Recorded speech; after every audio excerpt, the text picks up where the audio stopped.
ICI foundation के हमारे president Shri Abhijit Saha जी, chief operating officer foundation के श्री अनुज अग्रवाल जी,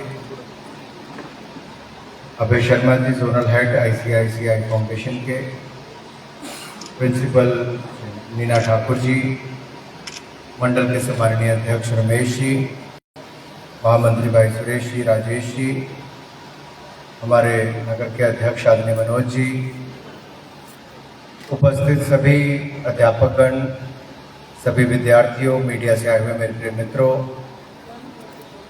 मैं सबसे पहले तो आईसीआईसीआई फाउंडेशन के सभी अधिकारियों का जिला हमीरपुर में मेरे गृह जिले में आने पर बहुत बहुत स्वागत और अभिनंदन आप सबकी ओर से करता हूं।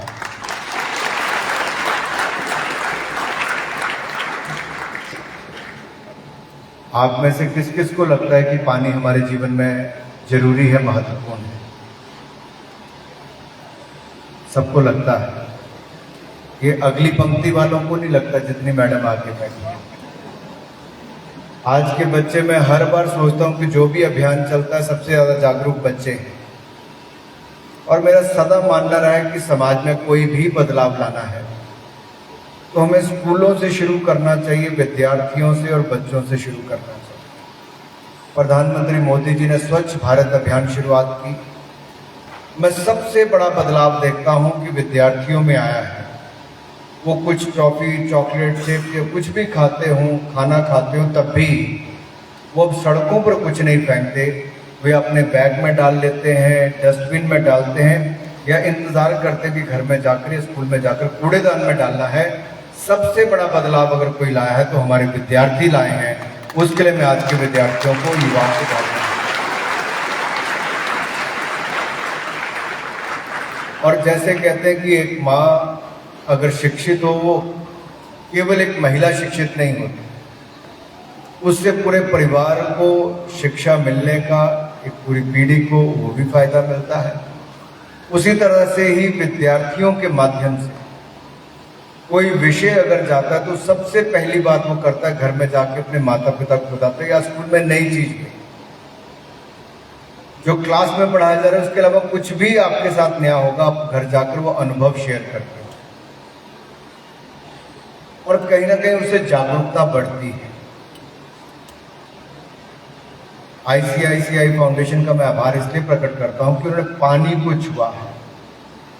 पानी जो पीने के लिए भी बहुत जरूरी, जीवन के लिए भी बहुत जरूरी है, वहीं पर स्वच्छ पानी होना बहुत आवश्यक है। आज 80% बीमारियों का कारण पानी है। पानी अगर अच्छा नहीं होगा, क्वालिटी उसकी ठीक नहीं होगी, तो उतनी जल्दी जल्दी आप बीमार भी जल्दी पड़ते हैं। हिमाचल का सौभाग्य है, बारिश भी खूब होती है, पानी की कमी नहीं है, लेकिन बाहर से देखने को लगता है पानी बरसता है और बहकर चला जाता है। रेन वाटर हार्वेस्टिंग का बहुत लंबे समय से प्रयास किए जा रहे हैं। जब तक हर संस्था और हर संस्थान, इंडिविजुअल्स हो या इंस्टीट्यूशंस हो, उन सबको पानी को बचाने के लिए प्रयास करना चाहिए। और मैं धन्यवादी हूं कि आपने स्कूलों को चुना है, एक नहीं 61 स्कूलों को आपने चुना है। ये बहुत बड़ी बात है कि हर जगह पर आप लाखों रुपए खर्च करके साफ पानी, फिल्टर्ड पानी बच्चों को दिलाने का काम कर रहे हैं, और वो भी रेन वाटर हार्वेस्टिंग वाला पानी आप ट्रीटमेंट करके 61 स्कूलों में बच्चों को देने जा रहे हैं। इसलिए मैं आपका बहुत बहुत आभार प्रकट करता हूं। क्योंकि बारिश का पानी आता है, छत से मिट्टी भी लेगा, पाइप के माध्यम से आएगा, पत्ते भी आएंगे, उसको फिल्टर करके एक प्रक्रिया है जिसको 10 मिनट से ज़्यादा लगते हैं। वो लगने के बाद वापस आपके टैंक में वो पानी जाता है, ताकि आप जो भी पानी ग्रहण करें वो साफ सुथरा हो, आपको कोई बीमारी ना हो। और जो बारिश का पानी बह जाता था उसको भी इस्तेमाल करने का काम, जो फिल्टर करके बाकी बचता है, वो भी आपकी क्यारियों में, वो भी आपकी क्यारियों में जाने का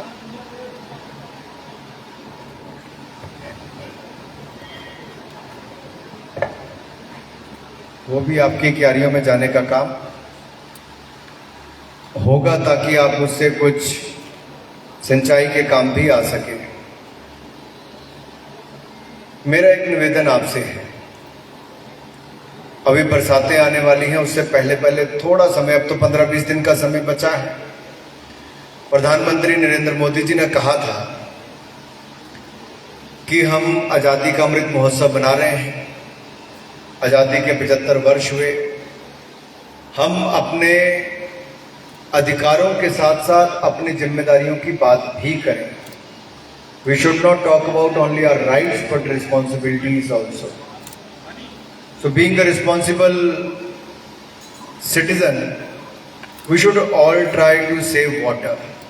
उसके कई तरीके हो सकते हैं। हम सब लोग ग्रामीण अंचल से आते हैं और हम सबको ये भी पता है कि बारिश से पहले कुएं साफ करेंगे तो पानी हजारों नहीं लाखों लीटर हम स्टोर कर सकते हैं। नए कुएं बनाएंगे तब भी ग्राउंड वाटर को हम लोग रिचार्ज कर पाएंगे। भाई साहब, मैंने 5 मिनट और बोलना, थोड़ा शांति का दान दे देंगे तो बहुत अच्छा होगा।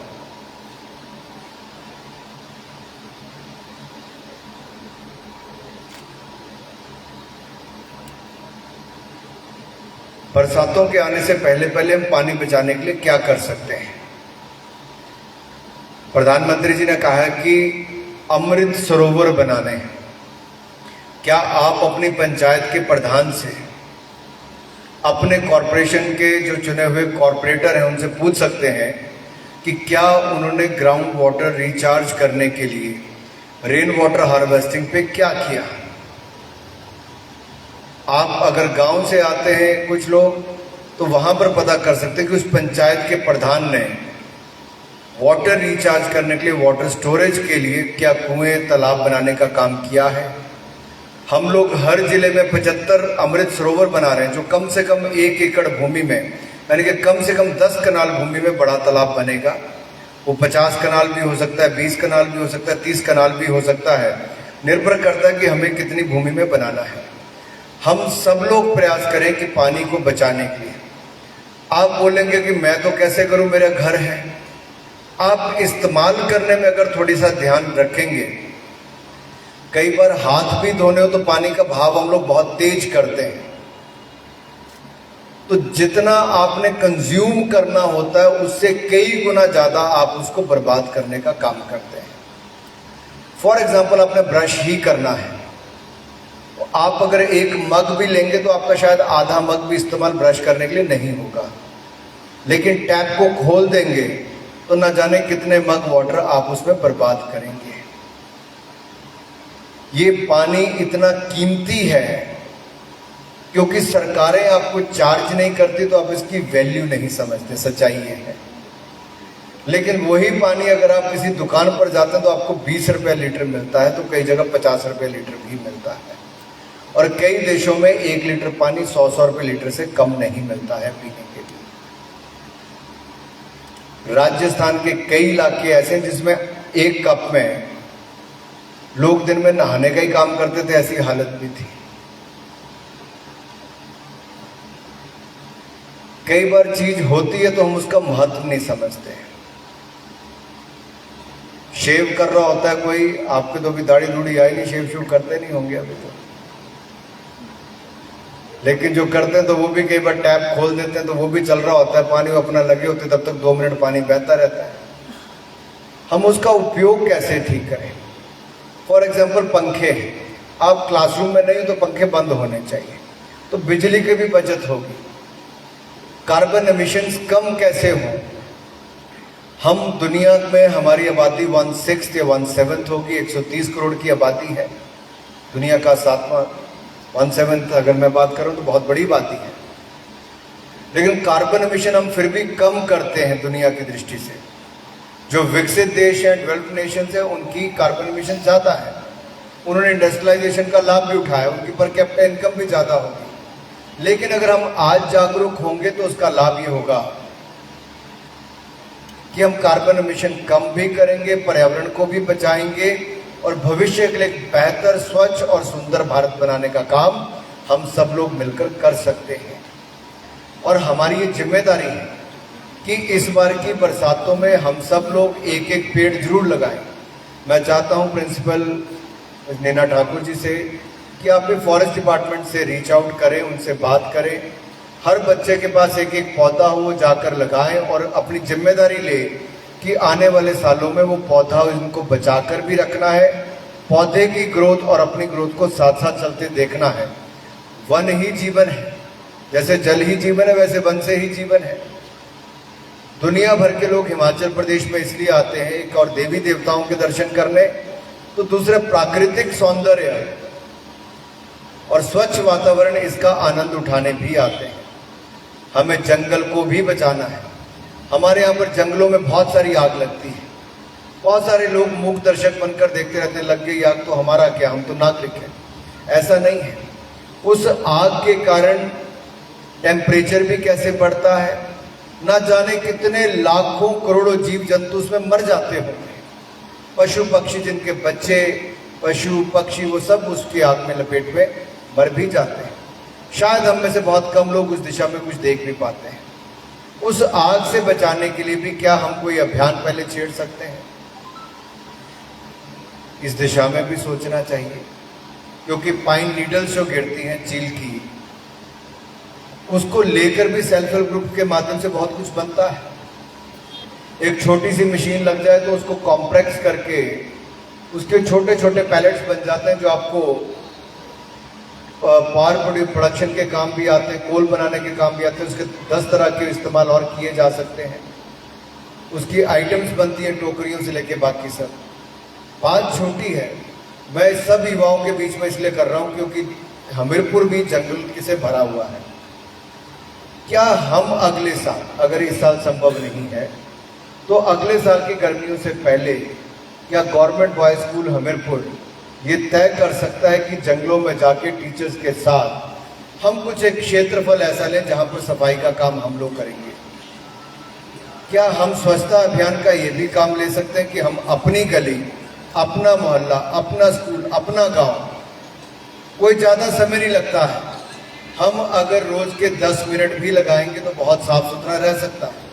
नियमित रूप से करेंगे तो कोई दिक्कत नहीं आएगी, कभी कभी करेंगे तो मिट्टी का ढेर ही नजर आएगा। So let us make it a habit. और जब हमें आदत पड़ जाती है तो उससे क्या होता है, स्वच्छ और सुंदर हिमाचल प्रदेश भी बनेगा, हमीरपुर भी होगा, आप भी स्वस्थ रहेंगे, ये भी उससे हम प्राप्त कर सकते हैं। तो 2-3 बातें मैंने कही, एक तो स्वच्छता की, दूसरा पानी को बचाने की, तीसरा पर्यावरण को बचाने की। और ये आज की युवा पीढ़ी मुझे लगता है निश्चित तौर पर कर सकती है। मेरा अनुरोध प्रिंसिपल महोदय से ये रहेगा कि कुछ टीचर्स इसको अपने जिम्मे लें, जिनका इंटरेस्ट है इसको करने में, वो प्रोग्राम कुछ डिसाइड करें और फिर उसका आगे डिफाइन करें कि इसकी इम्प्लीमेंटेशन कैसे हो। हम लोग प्रोग्राम बहुत अच्छे बनाते हैं लेकिन इम्प्लीमेंटेशन में पीछे रह जाते हैं। लेकिन देश की सरकार से सीखेंगे, मोदी जी से देखेंगे तो इम्प्लीमेंटेशन कैसे होती है, इसके बहुत उदाहरण हुए। जनधन योजना में 45 करोड़ बैंक खाते मात्र 2 साल में खुले, जो 70 साल में नहीं हुआ था। ये बैंक के अधिकारियों ने करने का काम किया है और कर्मचारियों ने किया है। आज टेक्नोलॉजी के माध्यम से आप एक बटन दबाओ, अपने फोन पर आप पेमेंट कर सकते हैं। ये यूपीआई भीम इसके कारण हुआ है जो प्रधानमंत्री मोदी जी की सोच थी। डायरेक्ट बेनिफिशियरीज ट्रांसफर, डीबीटी के माध्यम से आज एक बटन दबाओ, एक टाइम पर करोड़ों लोगों के खाते में पैसा चला जाता है। प्रधानमंत्री मोदी जी के कारण हुआ है। टेक्नोलॉजी के उपयोग के कारण ट्रांसपेरेंसी, अकाउंटेबिलिटी आई है, यानी कि पारदर्शिता, जवाबदेही आई है, जिससे चोरी भी बची है और गरीबों के खाते में पैसा भी सीधा पहुंचना शुरू हुआ है। ऐसे ढेरों उदाहरण है जहां दुनिया भर के देशों ने माना है कि भारत की बड़ी बढ़ती ताकत, चाहे वैक्सीन हो, भारत ने अपनी वैक्सीन बनाई और 193 करोड़ वैक्सीन लगाने का काम दुनिया में किसी देश ने किया तो भारत ने किया है। ये आत्मनिर्भर भारत बनने की ओर है। 12 करोड़ शौचालय बने, सरकार, कॉर्पोरेट जगत आगे आया। 12 करोड़ शौचालय में 60 करोड़ लोग जो खुले में शौच करते थे, आज वो गंदगी मुक्त होकर उनको एक सुविधा भी मिली है और सफाई के कारण बीमारियां भी कम लगी। हर गांव में बिजली पहुंची। आप कल्पना कीजिए आपके क्लासरूम की लाइट बंद हो जाए तो पढ़ने में कितनी दिक्कत है। 70 साल तक हजारों गांव ऐसे थे जहां पर लोगों के पास बिजली नहीं थी, उनको बिजली देने का काम भी हर घर को दिया है। तो मोदी सरकार ने करने का वो भी काम किया, एक बड़ा बदलाव लाए हैं गरीब और अमीर के जीवन में। लकड़ी जलाकर धुएं से महिलाओं को दिक्कत आती थी, धुएं के कारण उनका शरीर भी खराब होता था। रसोई गैस का सिलेंडर भी उन तक 12 करोड़ देने का काम किया है। कैसे एक एक निर्णय के कारण आपके जीवन में बदलाव होता है, ये साफ उसका उदाहरण है। क्या आप अपने जीवन में बदलाव लाने के लिए तैयार हैं? क्या आप अपने क्षेत्र में स्वच्छता अभियान चलाने के लिए तैयार हैं? क्या आप यहां पर जल को बचाने के लिए तैयार हैं? बहुत अच्छी बात है, उस तरफ से आवाज आई कि यस सर। तो मुझे पूर्ण विश्वास है ना केवल एक तरफ वाले युवा बल्कि सारे ये संकल्प लेकर जाएंगे कि किसी ना किसी भूमिका में बिजली बचाने से लेकर पर्यावरण बचाने से लेकर पानी बचाने का काम भी हम करेंगे। और पर ड्रॉप मोर क्रॉप, इस उदाहरण को भी किसानों तक लेकर जाएंगे कि खेत को पानी से भरने से ज्यादा खेती या फसल नहीं होती है। नियमित रूप से थोड़ा थोड़ा पानी मिलता रहे, टेक्नोलॉजी का उपयोग होता है, स्प्रिंकलर सिस्टम हो तो उससे बहुत ज़्यादा फर्क पड़ता है। पानी की खपत बहुत कम होती है और आपकी प्रोडक्शन भी, प्रोड्यूस भी ज़्यादा होता है खेती बाड़ी में, ये भी उसका लाभ मिलता है।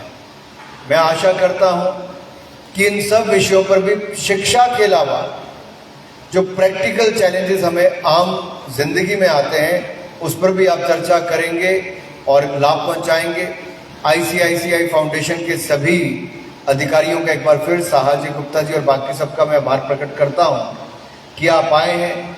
61 ऐसे वाटर ट्रीटमेंट प्लांट्स आपने लगाए जहां से हजारों लीटर स्वच्छ पानी हिमाचल प्रदेश के बच्चों को, स्कूलों में पढ़ने वालों को मिलेगा। मेरा इतना ही आपसे अनुरोध है, 61 से काम नहीं चलेगा। देश आज़ादी के 75 वर्ष मना रहा है, मैं चाहता हूं आप इसका नंबर भी 75 करें ताकि 75 सच ट्रीटमेंट प्लांट्स लगें और आज़ादी के अमृत महोत्सव को मना सकें। तो एक बार फिर अनुज अग्रवाल जी आपका, साहा जी आपका और आपकी सारी टीम का, अभय शर्मा जी, बाकी सब आए हैं, सबका बहुत बहुत धन्यवाद। समय का अभाव है, मुझे अभी एक और कार्यक्रम में जाना है, फिर मुझे वापस दिल्ली जाना है, लेकिन स्कूल ने सुबह का असेंबली का टाइम भी हमें दिया। मैं आप सबका बहुत बहुत आभार प्रकट करता हूं। जय भारत, जय हिमाचल।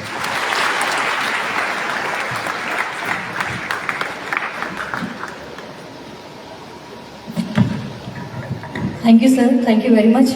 आपके मार्गदर्शक शब्द हमारे लिए बहुमूल्य हैं। सर, जैसा कि आपने सजेशन दिए, हम आपको बताना चाहेंगे कि विद्यालय परिवार पहले से ही इन सब चीज़ों में, पर्यावरण संबंधी संरक्षण और बिजली पानी, ये सब के बारे में हम लोग पहले से ही काफ़ी इस संबंध में हम लोग बच्चों को जो है सचेत कर